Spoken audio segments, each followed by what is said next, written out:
Welcome to the Aegance Offscript Podcast, where we talk to industry leaders who share their stories, insights, and lessons, unfiltered and unscripted. I'm your host, Lawrence, and today I'm thrilled to be joined by Parth Agarwal, co-founder and CEO of Cryptique, a platform that is helping organizations bridge Web 2 and Web 3 with unified analytics linking user behavior, wallet activity, and market attribution. We're at quite a fascinating inflection point in the Web3 world as companies shift from speculative launches to more mature product market fit. The question becomes not just can we build it, but can we understand it, can we measure it, and can we scale it? And that's where Cryptique comes in. Parth, thank you for joining us. Let's jump straight in. Thanks a lot, Lawrence. That was a lovely introduction. As Lawrence rightly mentioned, we're unifying what is broken in Web3, essentially. We are an analytics and growth platform for Web3 for anyone on-chain, helping DeFi teams understand their users and not just understand them, probably identify, reach, and target. Yeah, and thank you so much for that context. I think that positions it really nicely. So you've moved from founding the platform to now steering it as a CEO. I mean, how has your vision for Cryptique evolved as you've seen the Web3 and analytics landscape shift? Right. Earlier also we were in the trenches. Now, even as a CEO, so it's just being more deeper into the trenches, I feel. Having faced issues and what the problem is on both the sides, that gives a very holistic view. And now my position as a CEO and leading Cryptique gives me a very holistic view in able to navigate those challenges, both from a business provider end as well as the customer end.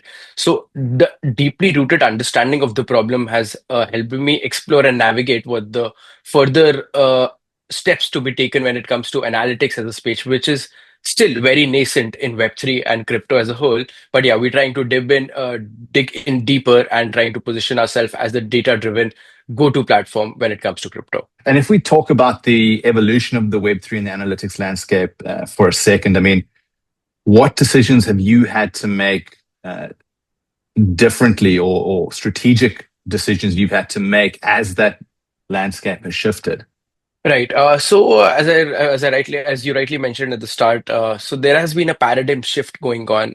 Once these institutions and bigger companies have onboarded crypto, and a lot of user interaction and adoption is being seen, right? So now the problem, or now the focus of what earlier was speculative launches, and probably pumping your token for the initial pre-TG or TG phase. Now that needs to be sustainable, and hence that now we see that a lot of many token projects are not able to do better. Hence, one of my mentors rightly mentions that probably in an years or in a 2 years time, there'll be fraction of tokens out there, but the market cap of those tokens will be exponentially higher. So the factor or the root cause of this would be people who are following a more sustainable approach towards data-driven marketing. Because speculation is not equal to traction, and users are not actually equal to users until and unless they are being retained for a longer time. So retention is a very super important metric that we at Cryptique also focus and even promote anyone in crypto and projects out there to focus on their retention, not just getting users influx for once. You've been seeing quite likely tokens oversubscribing on IDO platforms, but majority of them are not holders or users who are retaining or using the product for a longer time. So it becomes super essential to identify my power users from noise and accordingly market them, incentivize those users. That's what our whole proposition at Cryptique is. In terms of the vision for Cryptique, I mean, where do you still see room for refinement around that vision? Okay, it's always a defining journey, I would say, Lawrence. There won't be a time I feel like we would have reached the threshold of yes, there can't be more improvement, because I feel personally there's a scope of improvement at both the product end as well as the approach, because it's a iterative approach, right? So solving distribution or cracking your customer base to the core that your brand is very much well positioned in their minds takes a time. So that's what we're figuring out, and that's what the challenges that we're navigating literally on every day and every hour basis. And even from the product end, we have quite a few very exciting developments that have already, been pushed into production, and a lot more onto the social networking aspect of it is coming into play. Now, from what I've heard in the conversations that I've had, is that many growth teams in the Web3 space, they battle with attribution, they battle with wallet behavior visibility and proving return on investment. In your experience, what are some of the biggest blockers that organizations face with acquisition and retention?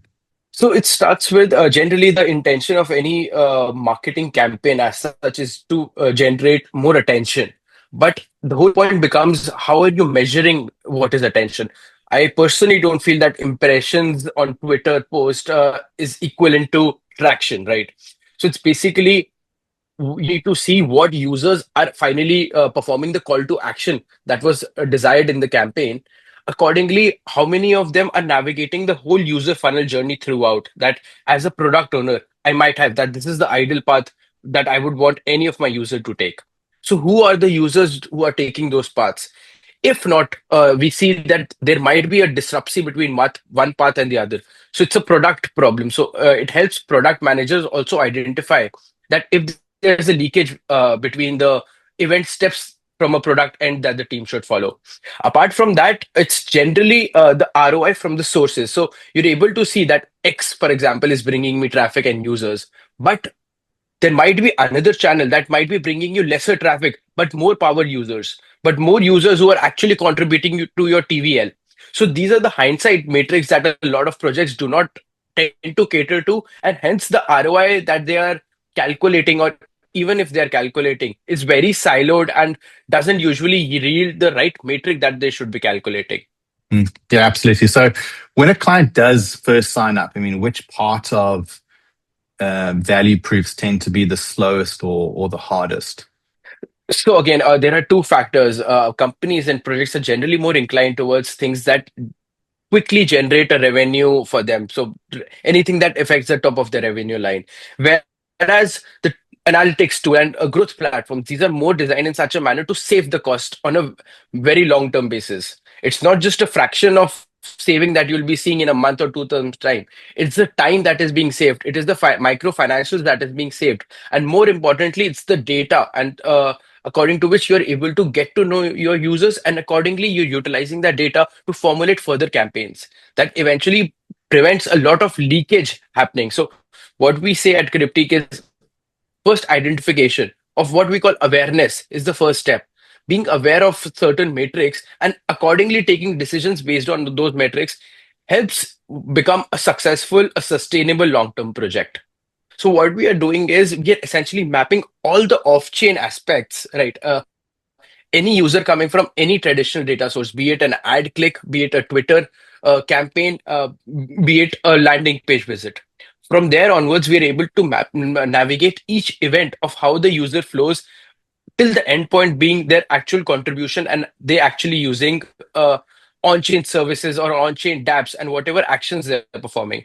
So what the problem currently existed in the industry was there were datas, but those were in silos. So there was traditional data sources that is utilized by the likes of all Google, Meta, etc. Whereas now the second data source comes in, that is blockchain data. When we are talking about 50 plus chains, 100 plus chains out there. So every Web3 user generally navigates between these two traditional data sources. Their point of acquisition is generally a Web2 source, but the on-chain contribution that they're doing is on blockchain data. So we are bridging the two data sources as if they are combined one. And we are able to navigate each and event to and fro from the data sources, giving you a very clear bird's eye view of where and what is working for you, and accordingly, what and how the user is performing.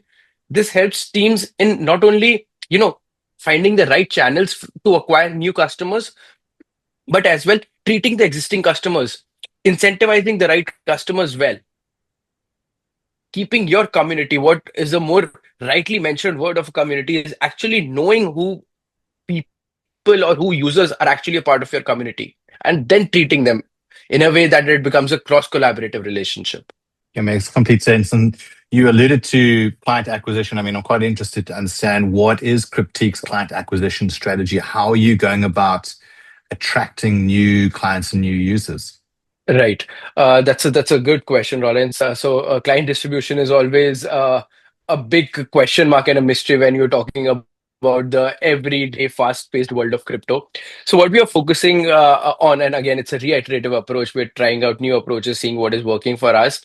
Accordingly, we are double tapping into organizing a few events and being a part of the networking conferences out there because that helps us as a brand in visibility as well as on a personal level being able to network with great people all across the world from the similar industry do who do believe in a broader goal. So that being said, the other channels that we follow again, as everyone knows, is X, Telegram, and Discord. So these are the three main channels you find generally all the crypto audience and crypto projects at.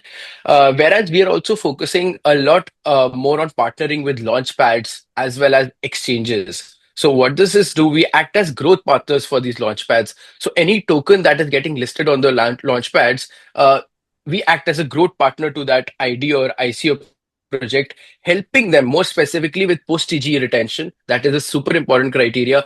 Approximately 80% of the post TGE projects fail due to poor retention, and majority of the IDOs face the similar problems. So we act as growth partners with IDOs launchpads, helping token listings be more feasible as well as more sustainable in long term. Apart from that, we also have a top of the funnel, middle of the funnel structure in which we do reach out to pre-TGE projects because that is our main target audience, given that those stage of projects are the ones who will benefit most out of the product. And it's immense value to them when it comes to utilizing the matrix as well as, being able to take actionable steps on it. So you alluded to partnerships, and I'd imagine that that partnership approach is yielding some really good results for you. I mean, how do you approach partnerships in general? And do you see any operational frictions that tend to pop up? Right. So again, Lawrence, again, as I rightly mentioned, Riddio having a warm connect becomes super important and essential when we are talking about such a close-knit industry and such a fast-paced industry. So it's generally more on the people that you meet at such conferences and events that finally turn out to have a meeting and a demo that eventually turns out to be a partnership, a tangible partnership. Plus, a partnership, I feel, has to be where it's a win-win situation for both the parties. It has to be a symbiotic and a cross beneficiary relationship. So keeping that in mind, if I'm providing a proposition that is beneficial to the other party, whereas it yields me benefits as well. So there's nothing better. So we tend to focus on having partnerships with ecosystems that foster this belief, and accordingly, we show them the benefit that they'll be getting out of it, as in the whole partnership, plus even not let going of the token project because that becomes the main focus, right? Even IDO as a launchpad and we as a Cryptique, the broader goal is to help token projects be more sustainable, help them reach their right users. So keeping that broader problem in mind, we tend to focus a lot on talking to token projects as well as partnering with uh, the likes of exchanges, launchpads. And when you are in a position where you're discussing the nature of the partnership, I mean, have you experienced any challenges around aligning on incentives or building smooth integrations? Right. So again, as you've seen, so as I rightly mentioned it to you before the podcast, we had a small chat regarding this as well. That integration is one thing that we are focusing and double tapping onto because partnership more works in a structure where we act as an integration partner to all the projects getting listed there. But the integration is still, I would say, needs to be more frictionless, right? We've already set up multiple methods of integration. There are three steps through which you can integrate our platform. Uh, just trying to make it way more seamless so that it's helpful for both the partner as well as the token incorporating us. So if we sort of switch our attention onto other aspects of the business around sort of like decision intelligence, data visibility, and the likes. I mean, I'd imagine that bridging multi-chain activity, wallet identity, Web2 signals is no small task. How do you go about ensuring that your clients get decision-ready intelligence rather than just more data? Right. So our focus from day one has been because again, as you also know, that there is immense data. The problem with data is it's not being analyzed much. So it's instead of promoting them or polluting them with a lot of numbers and just data, we've categorized them into super essential matrix that we know as a token project owner as well, that these are the importance at this stage would be super valuable to us. Hence, we've already customized all the data pipelines as such that we cater to those important metrics when it comes to off-chain, the traditional data source, as well as on-chain, while we are bridging the two. So what do we talk about? All events in the user funnel attribution journey has been curated in such a manner that they are very actionable to take, and not just they do not just provide you insights, but probably tends to focus on taking actions based on that insight, right? What the other feature apart from analytics we offer is our agentic AI system, right? That helps you and reduces all the manual power or manual hours that are needed in analyzing any of the data sources as such. Right. The AI does that for you. Basically, that AI acts as your digital CMO, what we call CQ intelligence. It acts as your digital CMO, where it is trained real time on your user data. So it already knows everything about your users. So as a marketeer, I don't need to go through any of the data points or any of the charts again. I just use one simple prompt and it answers me anything and everything about my user matrix. Right. So that becomes actionable, right? What we are working upon, even the next feature or the next version of CQ intelligence as it's coming out, it will also start taking actions for you. So for example, I ask him to derive or draft a campaign to attract more airdrop farmers. So it already knows that last time the campaign I did got me good amount of airdrop farmers, or that was a successful campaign. What sources was it on? So accordingly, it not just drafts a campaign, but it will also run that campaign for you on all those sources. And finally, what you see as an output is the number of airdrop farmers or whatever your call to action of the campaign was being performed at and inside the platform itself. Let alone being opening, going to any other platform to post those campaigns, etc., etc. So that's what we are trying to turn data into literal actions and revenue. Super, super interesting. And what a valuable feature for your users. Absolutely. I mean, are there any visibility or integration gaps that you are still wrestling with or that still frustrate you? Again, product is an ever evolving journey, Lawrence. So there are days, there are things that we get stuck upon, but that's a part of the nature of the business, and it's ever evolving. So I won't say there's a roadblock as such, but there are minor speed breakers that do come in the way. But that's a part of juggling every day. Every day is a new challenge that is solved every other day. So the Web3 analytics landscape is getting louder and louder, as you've alluded to. It's a very fast moving space. It seems like every day there's new dashboards, there's new attribution tools. Data layer startups are appearing every month. I mean, how do you think about positioning Cryptique in a market that moves so quickly? Firstly, it's great to see a lot more dashboards and data being analyzed, data coming into play. As we earlier also talked about, now that the industry has already shifted from a speculative first path to a data-driven path, or rather, we see the shift happening. So it's great to see analyzed data coming more into play. Talking more on that, with the right positioning, what I feel, what I also mentioned it to you about CQ intelligence. So it's not just data. We not just provide you data, but data, insights, action, and actually revenue. So we also tend to cater to data that not just saves you money, but also data through which you can utilize and target your power users. Super important when it comes to upselling and cross selling. Super important when it comes to incentivizing users. So keeping all these things in mind, we've been derived as a more of a data driven growth platform, but with a larger focus on AI. And our earlier positioning or earlier entering into the market gives us an edge over anyone who's probably trying to build same, because the level of data that we have for the AI plus and it just gets better with more data that we get trained upon, right? So CQ intelligence is already good enough to act as a chatbot for a lot of projects out there because it is trained a lot upon Web3 marketing data. Given that matter of fact, soon it will have capabilities of performing those actions. So this gives us an intelligent moat over any other growth analytics platform out there. Plus, one thing that differentiates us is the backend infra that we've built in such a manner that we are able to, integrate all the blockchains out there. So the infrastructure has been made that we can cater to all blockchains out there presently, as well as even any new blockchain that comes out there can be easily integrated into the platform. So this gives us an opportunity of ever increasing TAM, because any new dApps or any new token projects built on the newer blockchains, we'll be able to support them. Whereas any other analytics platform out there is quite restrictive when it comes to their cross-chain capabilities. If we sort of unpack the competitive noise in a little bit, I mean, do you feel any pressure from the competition? Any need to have like feature parity, education, or be very sort of bold in your differentiation?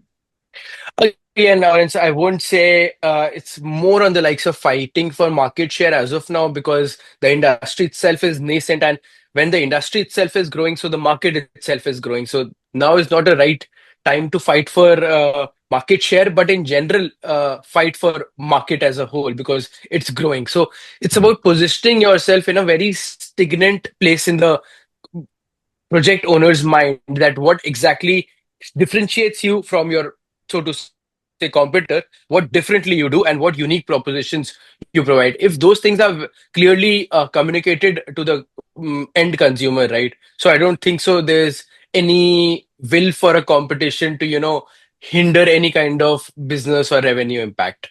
Got you. And are there any parts of the market that you feel are underserved or misunderstood that Cryptique is sort of intentionally leaning into? Right. Again, data analytics.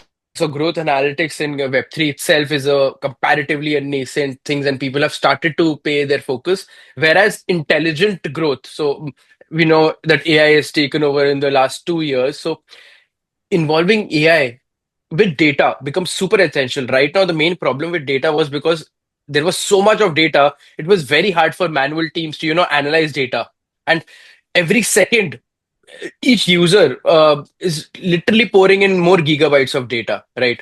So it was very cumbersome and hard for manual labor to, segregate those data, take actionable insights on those data. But now after AI, with unlimited computation power, and uh, in turn that doesn't sleep ever, so we have all that data which we can analyze, take action upon, utilize it to our benefits and whatnot. So basically, intelligent data is one space that is very underserved when it comes to crypto or Web3 as a whole. And Parth, if we look at Cryptique as a whole, what would you say is working very well within the company right now? Right. It's the team, Lawrence. Currently, we are again. It's the team that keeps each other motivated throughout, either be it the highs or be it the lows. So I feel team is a very robust and the most strongest pillar of Cryptic as of now, which helps us navigating in challenges as well as helps us in appreciating the wins. And on the flip side of that question, what is currently not working well, or where are the bottlenecks? Where are the constant frustrations? Okay, so a bit on the distribution end, and given that matter of fact, there are sometimes there is friction that we are unable to hear back from the outreach that we have done. So that is frustrating.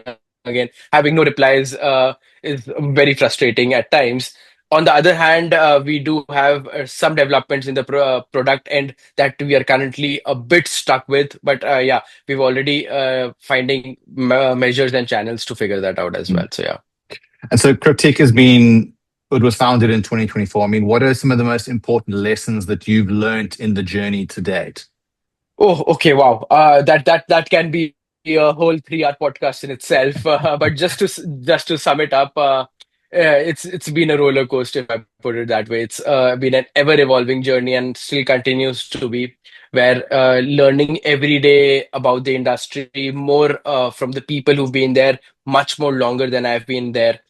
A lot on the aspects of how to navigate a product, how to focusing how to from ideating a product, building it to finally making it go to the market, reach it, making it in the reach the hands of the consumer it is built it for. So that journey has been a beautiful roller coaster journey, as I mentioned. Apart from that, on a personal level, there's been a lot of development on the personal level, more on the likes of emotional intelligence, catering with the team, having a team's broader goal in mind, keeping your individual goals a bit segregated apart from that. Have a holistic picture of things is one of the biggest learning I would say that building Cryptic has taught me. And for the next 12 to 18 months, what are some of the strategic priorities that are front and center for you in the company? Right. As I mentioned to you, the importance of partnerships. So the next 12-month plan revolves around we're closing a pre-seed round very soon. So we're in middle of raising the round. Apart from that, what apart from the raise, what we're looking at is again signing up a lot on the partnerships end, where we not focus upon getting individual projects as a whole, but focusing on partnering with launch pads, exchanging exchanges for that matter of fact, L1 and L2s, acting as growth partners for ecosystems, where we get a pool of such projects where we are able to create an impact on a ecosystem level and not just a granular project level. So that's the intention of the forthcoming partnerships that we'll be doing. That's in the roadmap for the next 12 to 18 months. And what does success look like for you and the team in the next chapter? That's a very arbitrary question, Lawrence. Success means different things for different people. I personally feel having we have a number that we've pre-decided that these are the number of projects that we would want to cater to by end of 2026. That is next year's end. So reaching that goal is probably a win for us. That is what we consider a success. We've broken down ourselves into shorter wins and smaller goals, but the eventual goal reaches being able to impact as many token projects as possible, making the whole paradigm shift that yes, crypto is not just a speculative, or rather is was a speculative industry versus now it is moving into more on the principles of data driven and sustainable growth. Amazing. Well, Parth, if our viewers and listeners want to reach out and connect with you and the team at Cryptique, where's the best place for them to do that? Again, you can hit me up at parth@cryptique.io. That's my email ID. I do regularly check my emails and I reply them very often. Apart from that, go check out us at cryptique.io, our website, and we are live on all socials as well. Amazing. Well, thank you so much for taking the time to join the Aegance Offscript podcast. It's been a really interesting conversation diving into Cryptique, hearing a little bit about the projections for the company and where you want to get to and the challenges that you've experienced to date. So thank you so much for making the time.